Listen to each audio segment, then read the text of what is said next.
Ano ang iyong pangarap? Oh my God, kalbo na yung garden ko. Laki naman ng Imberbad nito. Parang gusto ko i-collect. Sino may-ari neto? Ay, ito ata siya. Raptuldir? Ako po. Ang laki naman nun, boss. Tatanungin niya natin siya kung may pangarap ba siya.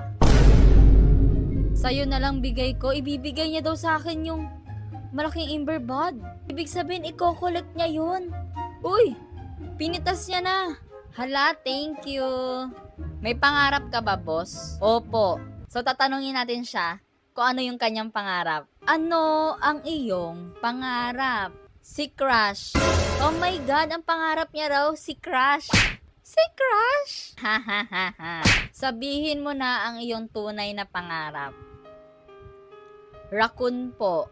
Cycles po. Anong cycles? Hindi ba shekels?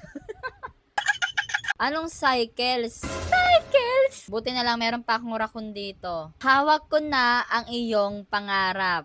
So, bibilisingan natin siya ng inverter raccoon. Paldo. So, bibilisingan na natin siya. Ang iyong pangarap ay matutupad.